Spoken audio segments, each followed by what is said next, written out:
El 1 de septiembre de 1859, un astrónomo inglés miraba el sol a través de su telescopio cuando vio algo que ningún ser humano había visto jamás. Una explosión de luz blanca tan intensa que por un segundo pensó que el instrumento se había roto. No se había roto. Acababa de presenciar en vivo el estallido más violento jamás registrado en la superficie del sol. Y ese estallido ya venía directo hacia la Tierra. 17 horas después, el cielo entero se iba a encender de colores, los telégrafos de medio mundo iban a echar chispas y arder solos, y en pleno Caribe la gente iba a ver algo que se supone que solo existe cerca del Polo Norte. Hoy vas a descubrir cómo un solo hombre, sin saberlo, documentó el nacimiento de una ciencia entera. ¿Y por qué los físicos que estudian el Sol calculan que hay más de 1 entre 10 probabilidades de que algo igual de grande vuelva a golpearnos en la próxima década? Corría 1859. El mundo recién empezaba a conectarse de verdad. En apenas 15 años, miles de kilómetros de cable telegráfico habían cruzado Europa y Estados Unidos. Por primera vez en la historia, un mensaje podía viajar de una punta a otra de un continente en minutos, no en semanas a caballo. Ese cable era, para su época, exactamente lo que hoy es Internet, la columna vertebral invisible que sostenía a los bancos, a los periódicos y a los gobiernos. Richard Carrington no era un científico de universidad.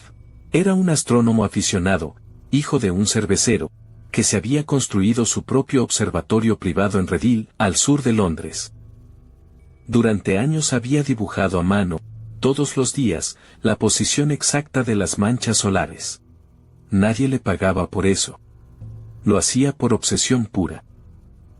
Esa manía silenciosa, de registrar todos los días algo que a nadie más le importaba, terminó siendo justo lo que le permitió reconocer que lo que estaba viendo esa mañana no era normal. Nadie más en el mundo tenía tantos datos previos como él para notar la diferencia. Esa mañana de septiembre estaba proyectando la imagen del sol sobre una hoja de papel, calcando un grupo de manchas solares enorme, cuando 2 puntos de luz blanca aparecieron de golpe sobre el dibujo y empezaron a crecer. Duró apenas 5 minutos. Carrington salió corriendo a buscar un testigo, porque sabía que si contaba esto solo, nadie le iba a creer. No encontró a nadie de la universidad. Encontró a Richard Hodgson, otro astrónomo aficionado que observaba el sol esa misma mañana a pocos kilómetros de ahí, y que había visto exactamente lo mismo. Fue, hasta donde se sabe, la primera vez en la historia humana que alguien observó en vivo una llamarada solar y pudo confirmarlo con un segundo testigo independiente. ¿Te imaginas estar mirando el sol justo en el segundo exacto en que explota? Cuéntame en los comentarios qué habrías pensado en ese momento. Lo que Carrington y Hodgson acababan de ver, sin tener forma de saberlo todavía, era una eyección de masa coronal, una bola de miles de millones de toneladas de partículas cargadas, lanzada al espacio desde la superficie del Sol. 1859 tampoco era un año cualquiera para el Sol. Estaba cerca del pico de uno de sus ciclos de actividad, esos periodos de unos 11 años donde las manchas y las llamaradas se vuelven mucho más frecuentes. Pero incluso dentro de ese ciclo, lo que pasó esa mañana rompía todos los registros anteriores. Normalmente, una nube así tarda entre 2 y 4 días en cruzar los 150 millones de kilómetros que separan al Sol de la Tierra. Esta vez tardó apenas 17 horas y media. Esa velocidad, por sí sola, significaba una sola cosa: algo estaba a punto de pasar mucho más rápido de lo que nadie en el planeta tenía forma de anticipar. En la madrugada del 2 de septiembre, la nube golpeó el campo magnético de la Tierra de lleno. Y en las oficinas de telégrafo de Europa y Estados Unidos, todo empezó a fallar al mismo tiempo. Los operadores recibieron descargas eléctricas de sus propios aparatos. Saltaban chispas de las máquinas. En algunas oficinas, el papel donde se imprimían los mensajes empezó a arder solo, sin que nadie lo tocara. En Londres, en el observatorio de Kew, el instrumento que medía el campo magnético de la Tierra se salió literalmente de escala. La aguja se fue tan lejos que dejó de poder registrar el dato real, fue la lectura más violenta que ese aparato había marcado jamás. En varias estaciones, algunos operadores tuvieron una idea que hoy suena a locura: desconectaron por completo las baterías de sus equipos. Y los aparatos siguieron funcionando solos, alimentados únicamente por la corriente que la propia tormenta estaba induciendo en los cables. Sobre la línea entre Boston y Portland, en Estados Unidos, los operadores llegaron a mandar mensajes durante casi 2 horas seguidas sin ninguna batería conectada. Uno de ellos le escribió al otro, en pleno experimento, preguntándole si del otro lado también estaban recibiendo la señal solo con corriente natural. La respuesta fue que sí.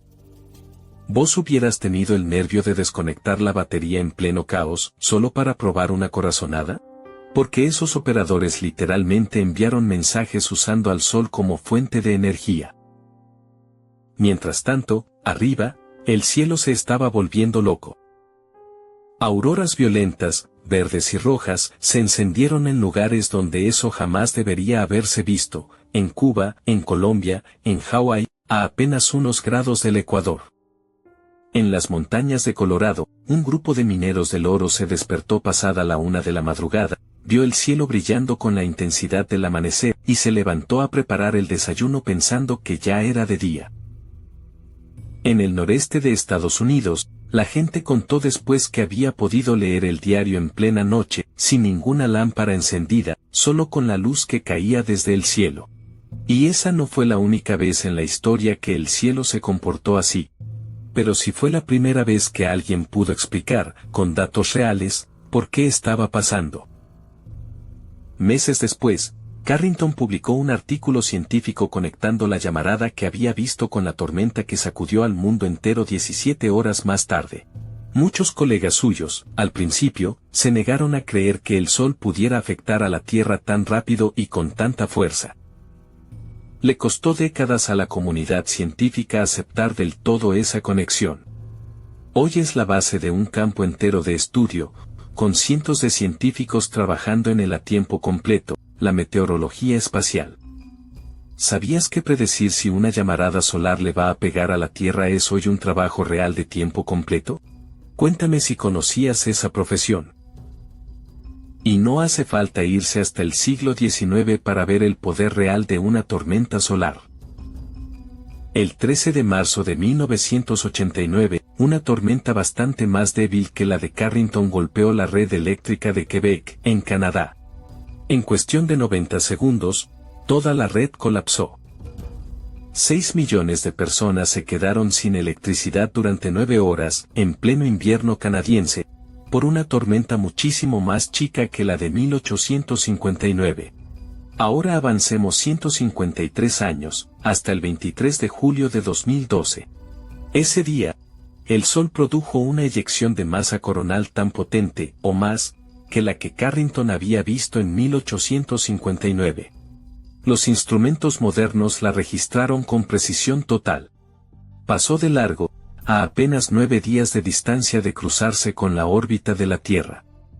Si hubiera ocurrido una semana antes, nos habría golpeado de lleno. Los físicos que estudiaron después ese evento no se anduvieron con vueltas, calcularon que, si nos hubiera pegado, el daño económico se habría medido en billones de dólares, y la recuperación completa habría tardado años, no meses. Y esa cifra da miedo por una razón muy simple: en 1859 lo único que dependía de cables largos era el telégrafo. Hoy dependen la red eléctrica entera, los satélites, el GPS y buena parte de Internet. Todos esos sistemas funcionan con cables largos y circuitos sensibles, exactamente el tipo de infraestructura donde una tormenta como la de Carrington induce corriente eléctrica descontrolada. Los escenarios que manejan hoy los científicos hablan de transformadores eléctricos quemándose por cientos, apagones que cruzan continentes enteros, satélites fuera de servicio y meses, no días, sin electricidad en zonas completas del planeta. ¿Aguantarías meses sin electricidad, sin señal de celular y sin GPS? Decime en los comentarios qué es lo primero que se te complicaría a vos. En 2012, el físico solar Pete Raleigh publicó un cálculo basado en la frecuencia histórica de estas tormentas, La probabilidad de que una tormenta del tamaño de la de Carrington golpee a la Tierra en cualquier década dada ronda el 12%. 12% no es una posibilidad remota. Es, más o menos, la misma probabilidad de que salga un número específico tirando un dado de 8 caras, cada 10 años que pasan. Y esa cuenta no baja con el tiempo, se repite década tras década, indefinidamente, mientras el Sol siga siendo el Sol. El mismo Sol que hizo que un astrónomo aficionado dejara caer el lápiz en redil en 1859 sigue ahí arriba, capaz de exactamente lo mismo. La diferencia es que ahora tenemos una civilización entera enchufada a los cables. Por eso hoy la NASA y otras agencias mantienen telescopios espaciales apuntando al Sol las 24 horas, todos los días del año, exactamente por lo que Carrington descubrió sin querer hace más de 160 años. Aún así, según el tipo de tormenta, el aviso real que tendríamos podría ser de apenas minutos a horas, no de días. Cuéntame en los comentarios, si te enteras con apenas un día de anticipación de que algo así viene en camino, ¿qué es lo primero que harías vos? Si te enganchó esta historia,